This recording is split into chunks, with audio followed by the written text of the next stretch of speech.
Funky.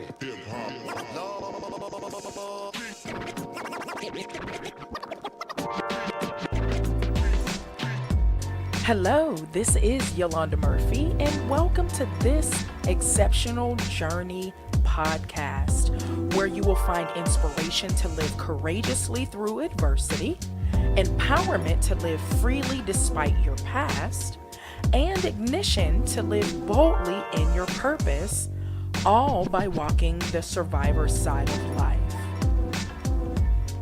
Good freaking people. What is up? It is your girl Yolanda Murphy, of course, back with another episode of this Exceptional Journey podcast, where my hope is to empower, inspire, and to ignite you to live your best life. How have you been? How are you doing? As you can tell from the title, this is a good one. It's a special one. But if this is your first time, welcome. Come on into the fold. Listen to my sultry voice. You came at a perfect time. If this is not your first time and you're a regular customer, how have you been? How are the kids? How's everyone doing?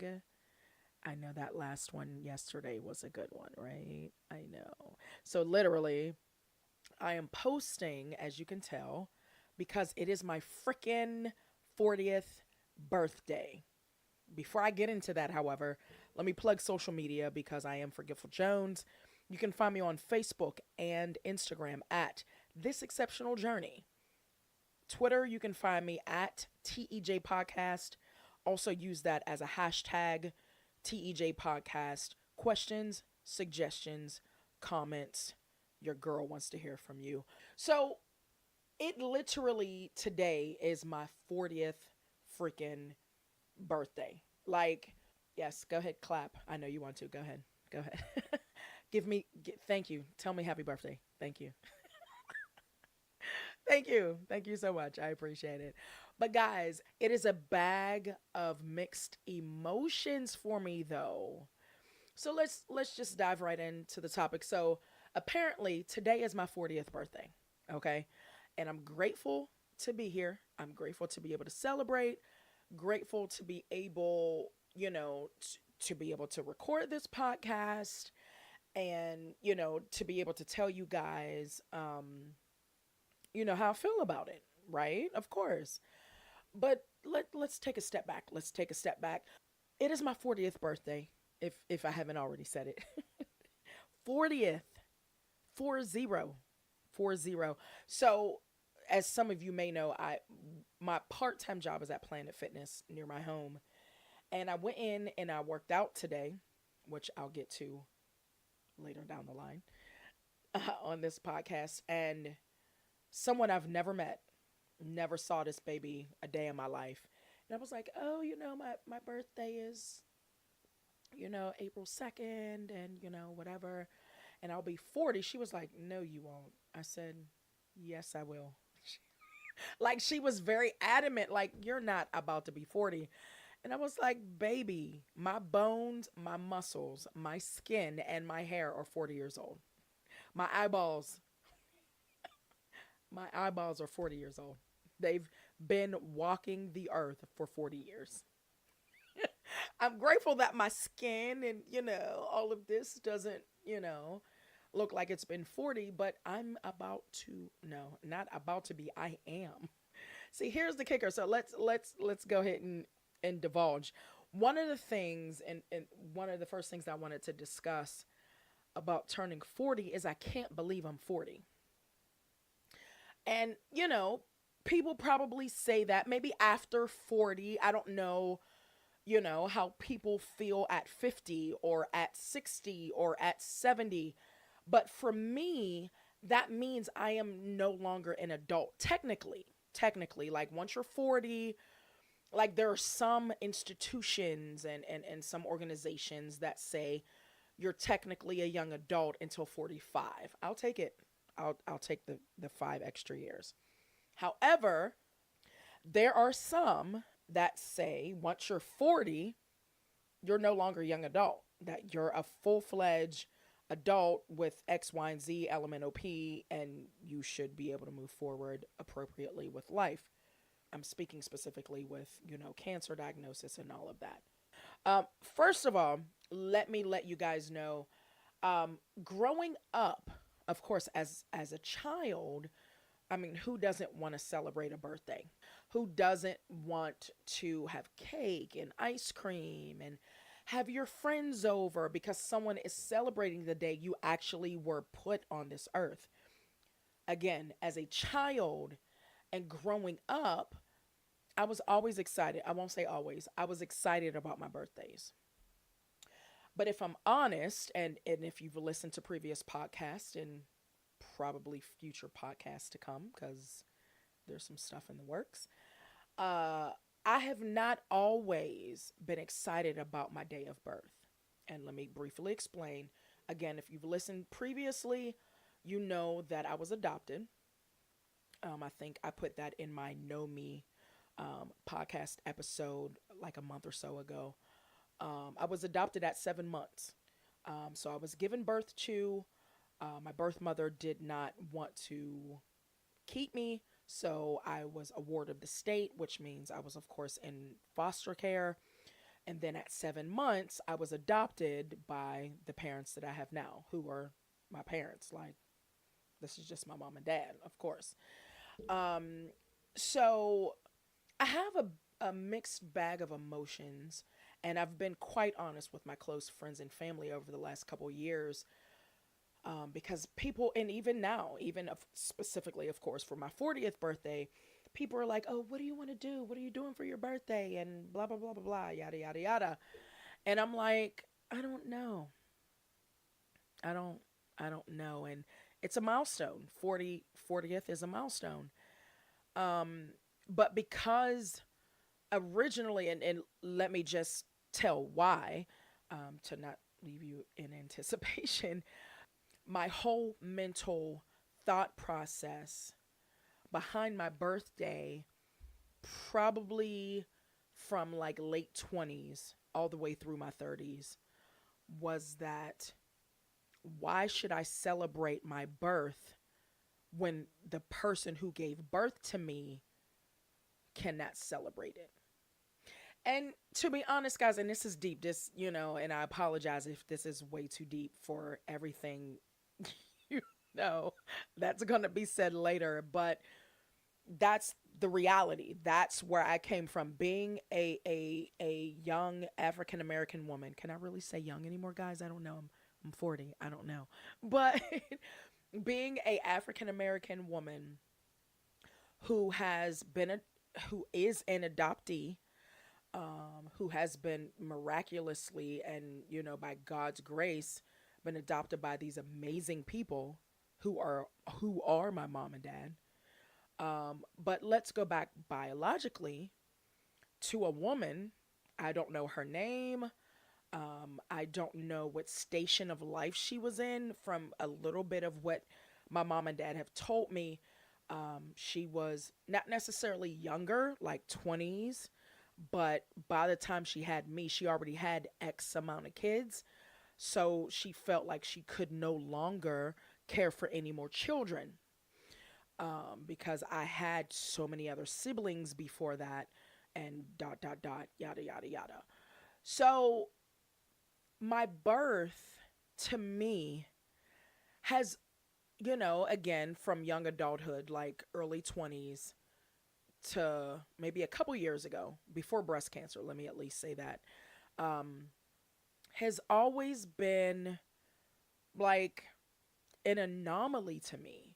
I felt like I really couldn't celebrate my own birth when the person or woman who gave birth to me could not celebrate me. And again, I don't know if people see that. I don't know if people will see that as deep or shallow. I don't know. But that was my reality. So a lot of times, people would ask me, "Oh, what are you doing for your 30th? Or what are you doing for your 35th?" And there have been some years where I've had parties, and I've had surprise parties, and I've had dinners. So it's not that I've not done anything, but I'm being honest about my emotions behind it. So, it's been difficult as a woman, as an African American woman, who is lively, who is all about, hey, celebrate you. But the reality is, I have to really face how I feel on the inside, of course. And in my 30s, like mid to late 20s through my 30s, part of the reason why some of these years I did not celebrate my day of birth is because I felt like it couldn't be celebrated if the woman who was flesh of my flesh, bone of my bone, just felt like she could give me away. Does that make sense? I don't know. One of those birthdays that I actually had at Longhorn, I said to my close friends, one of the things that I said to them in a very transparent moment was, if I'm honest with y'all, I don't like to celebrate my birthday. And not necessarily because I don't like to celebrate that I'm alive, but I don't celebrate my birth. The actual person that carried me 9 months felt like she couldn't keep me around to celebrate my life. And that's me being honest. Before now, I'm going to say BC cancer. Um, it used to give me a complex, and I let people know that are close to me um, know that.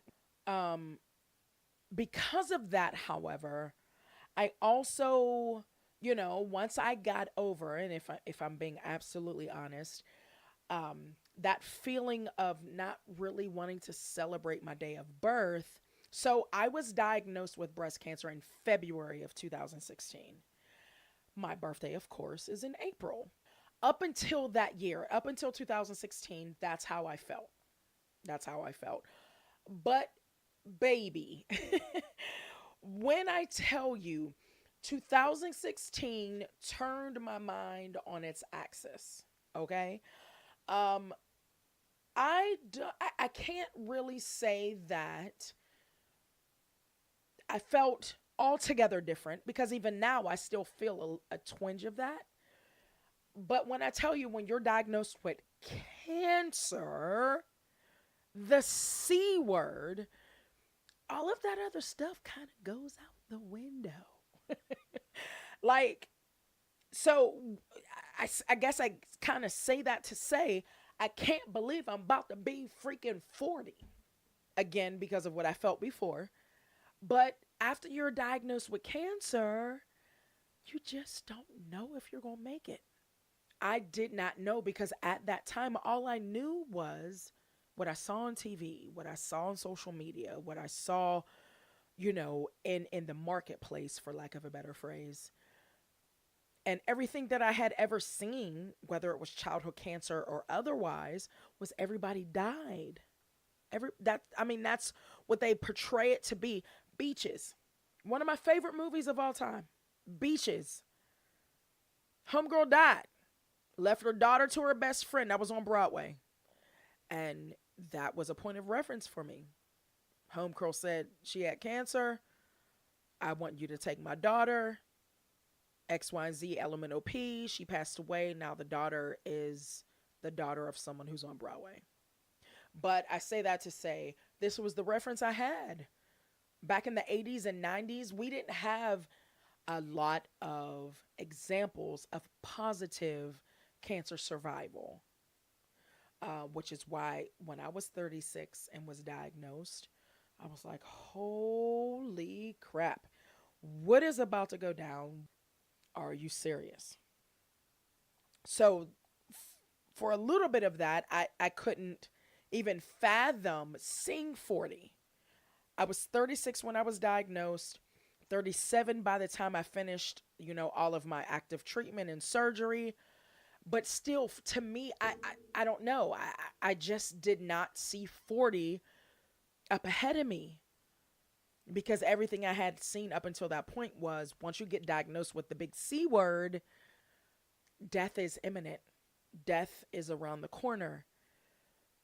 This is before I found my strength, of course. But That's what I thought because I didn't know any better. I had never faced this. And if you listen to previous episodes, I didn't know anyone close to me. Like right before I was diagnosed, my dad was diagnosed with prostate cancer, but it was never really discussed. My dad said, "This is what I have. I'm having everything removed, my prostate, everything." So he didn't have to face it anymore. I mean, prostate cancer is different than breast cancer, of course. So it was a big deal. I say all of that to say, the fact that once I was diagnosed with breast cancer, I found within me somewhere the gall, if no other word can be used, or the audacity to celebrate my birth even after how I felt for so many years before. Because now I'm facing a diagnosis, I'm facing a disease. Let's go ahead and fight this and then celebrate every year after that I'm alive. And that's kind of what, I decided to do. But here we are. I still did not think I would be 40. Here's a funny thing for you guys. Well, my mom, my cousin, and myself, we have birthdays within like a week and a half apart. My mom's birthday is March 24th, and we went out to dinner. She wanted to go to a certain place. I was like, I'll go ahead and set it up. We'll order you a cake. We'll do whatever you want to do. We did that. Wonderful. At this specific dinner for my mom's birthday, my cousin's birthday is like 5 days. So my mom's birthday was on Sunday.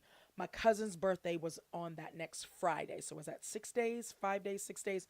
And then my birthday on Tuesday. So not yet 2 weeks, but enough time, in between. So, say all of this to say, we were at my mom's birthday celebration. And my birthday always comes up because it's around my mom's birthday. And some of the people who all of us have, like speaking of my mom and my aunt and all of us kids have been in contact with or known for years and years and years because my aunt is a pastor. They've been a part of her church. One of the things that they said was, "Oh my gosh, like you're about to be 40." And I was like, "Thank you."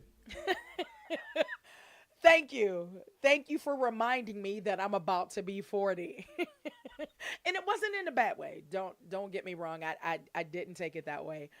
But it just reminded me how big of a milestone, this birthday is. So again, if you've not listened to previous episodes, I have a brother. I have one brother. It's just me and him. And my brother is 10 years younger than me. His birthday is always around Mother's Day. Like we call him our Mother's Day baby. So here I am, right? Sitting at the table of my mom's birthday dinner, and like two or three people brought up like, "Oh my gosh, you're about to be 40." And these are some people who have seen me since I was like 13, 14, 15. So I get why they're saying it. I get it. But here I am trying to deflect and take the attention off of me. I'm like, "Well, RJ, because he's a junior of my dad, I was like, "Well, RJ's about to be 30." And here's my brother, "Yeah, but you're about to be 40." I was like, "Really?" I thought we were in this together, but apparently not. So I say that to say 40 is clearly a big deal. 40 to some people it's like a crossing over. And I don't guys, I don't even know how to feel about it. But anyway, so, I at least wanted to let you guys know how I've felt about my birthdays previously.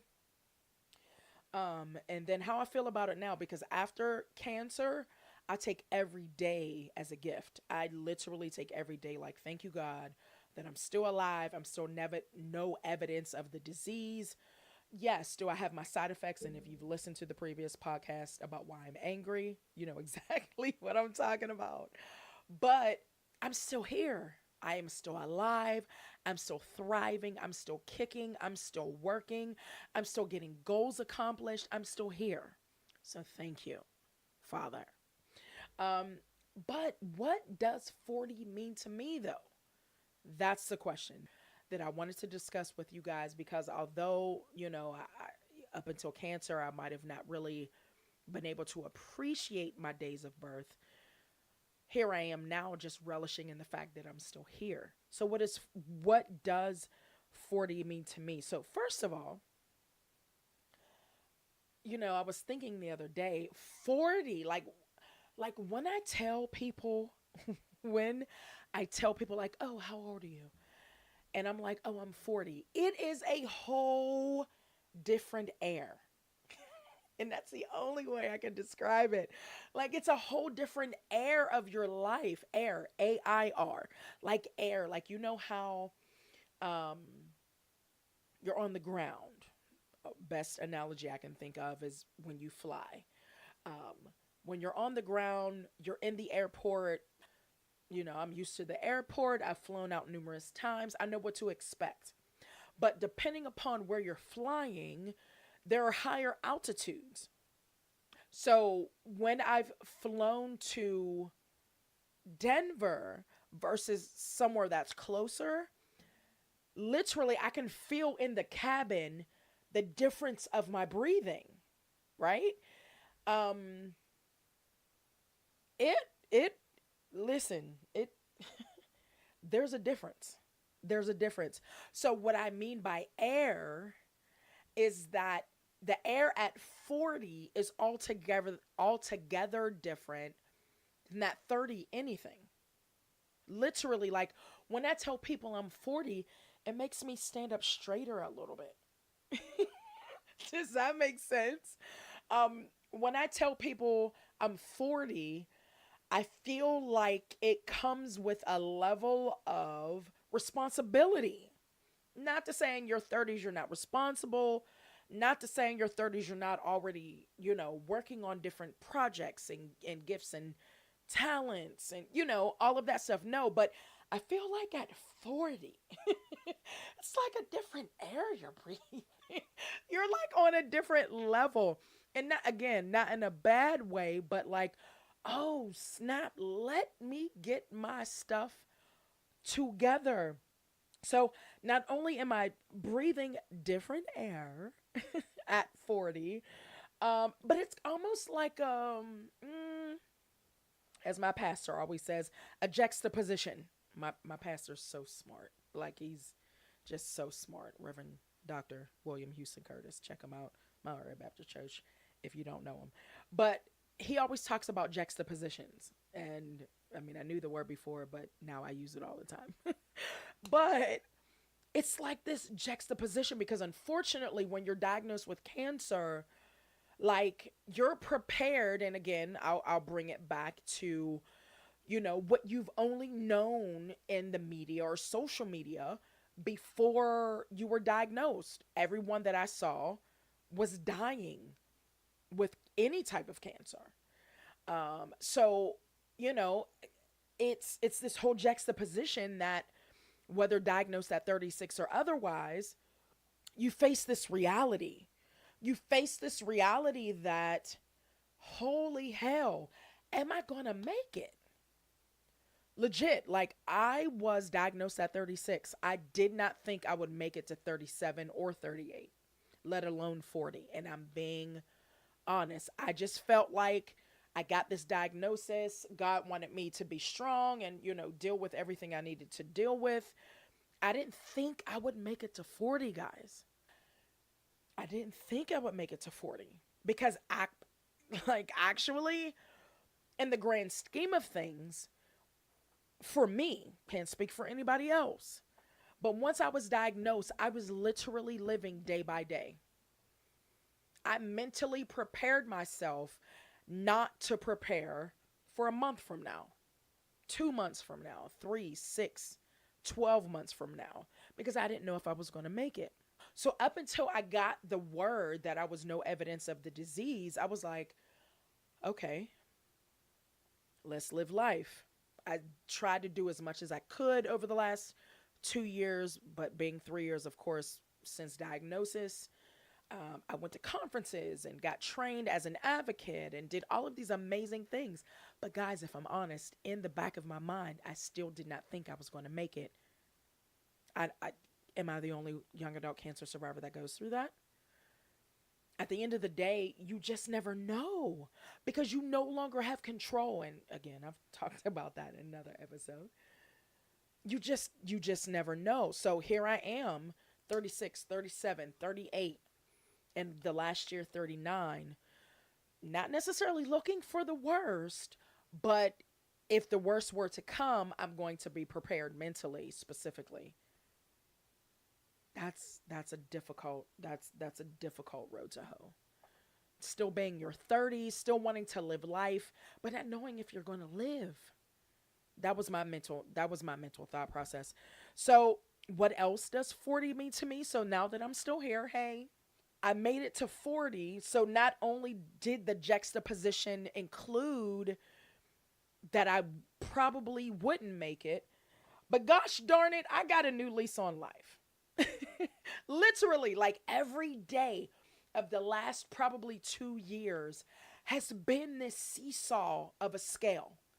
It has literally been this seesaw of, girl, don't even try your hardest, don't even try your best at whatever dreams or visions you have, because you're probably not going to make it. And then on the other end of the scale is, B, you better do everything that you can because you're going to be here for the next 10, 20, 30 years. Put all of your energy and effort into every vision and goal you have because you're going to be here along with your kids and your grandkids to live life to the fullest after this. Crazy juxtaposition, right? So at one juncture, I was preparing to not live, and on the other side, I was preparing not to die. Does that make sense? I mean, maybe it's just me, but it's been this constant seesaw over the last couple years. It's been this constant seesaw of those two polar opposites. And I've tried to do my best, guys. I've tried to do my best, even with starting my blog, with starting my podcast, so I can leave a vocal or written legacy just in case I don't make it. The seesaw, the seesaw of it all, right? So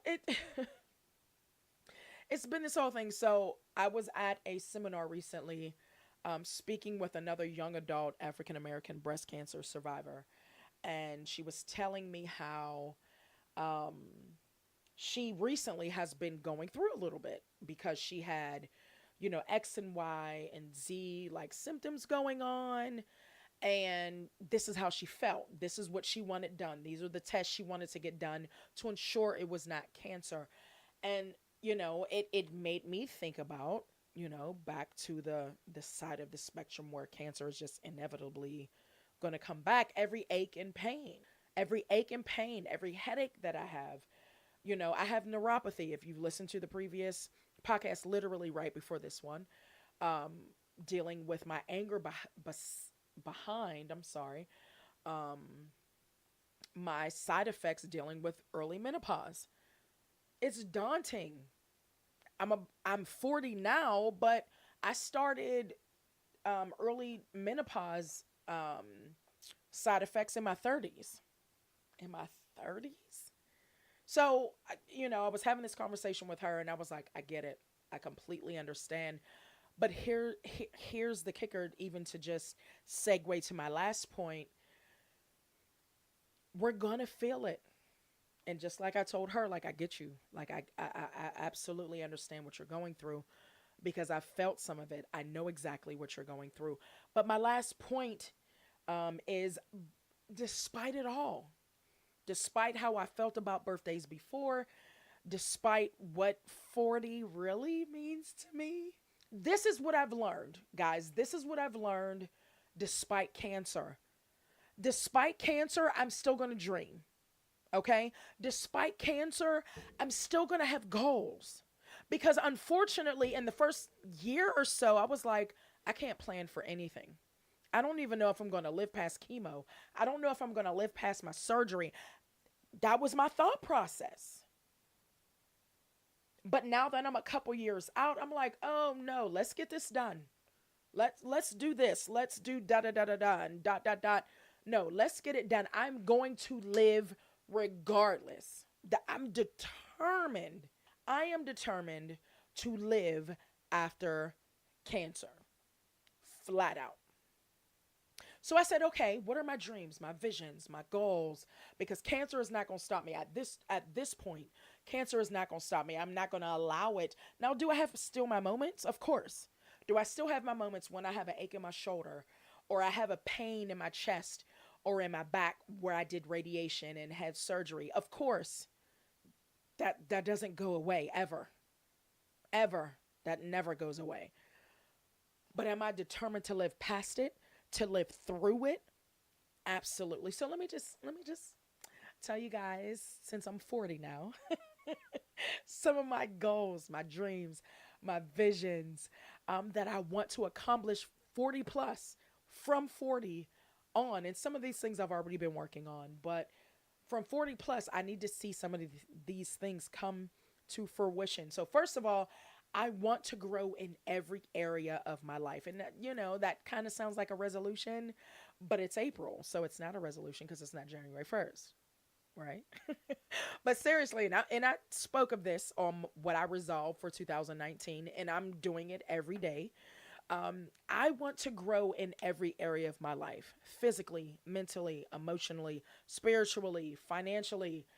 Um, did I say mentally? I want to grow in every area, and I will. And I've already been taking baby steps and strides to ensure that happens. There are some more people I need to connect to, some more organizations that I need to be a part of. But at the end of the day, that's one of my goals from 40 plus, get my credit score where it needs to be. As of right now, I have an apartment, which is cool. I completely dig and appreciate my apartment, but at some juncture, I want a home. I want an actual home, an address where I can say, I own this land, I own this home. I wish you would come across that line. That's my goal. That's one of my goals. But even in regards to my blog, soon to be YouTube. And guys, I know I keep talking about it. YouTube editing is not as easy as podcast editing to me. And I don't know if it's just me, but I'm having a hard time. So if you can answer to any of this, let me know. But physically, I've been in the gym, baby steps, but I've been there. You know what I mean? Drinking more water, eating less after a certain period of time, and eating more protein, and less carbs. All these little things, bettering myself to be a better me, to grow in every area of my life, going to Bible study, reading my word on my own, in literally, guys, every area of my life. I am looking to be better, which you can do as well. We'll get to that in a second. And then I think I've resolved in this season to connect to older and wiser people than me. Now, just because you're older doesn't mean you're wiser. Now, I'm 40 now. Hello, I'm 40. Still sounds so weird to say, but I'm 40 now. Um, just because you're older doesn't mean you're wiser. So I've really been praying and discerning like better relationships, and that you can be younger than me and be wiser in a specific topic, right? So that's one of my goals, to connect with people in each of those areas of my life, um, to ensure that I grow and move and change and don't stay stagnant, and live my best life where I am, for where I am right now, right? Um, and then lastly, I really believe that all of these areas, physically, mentally, emotionally, spiritually, financially, will cultivate themselves, so that you can see your actual fruit being produced. So let's say financially, you start investing, you pay off your debt, you start paying your bills on time. You're you're going to start seeing fruit. You're going to start seeing your credit score going up and your debt ratio going down. That is fruit to me. When it comes to my public speaking, that I want to train in, and, I start going to one of the organizations that I want to connect with is Toastmasters. And we have multiple groups here in the city of Pittsburgh. You know, it may not sound like it to you, but I really don't like speaking in public. I don't. I've spoken in public literally all of my life, but it gives me it literally gives me like anxiousness. It gives me stress. But I want to get over that. And I don't think, I mean, even if I think, of some public speaking mentors that I follow, I don't think you ever really get over that nervousness and stuff, but I want to be better at it. I want to be better at it. So I'm going to seek out groups. I'm going to seek out organizations. I'm going to seek out individuals that'll help me grow in my public speaking, because one day y'all might see me on the stage.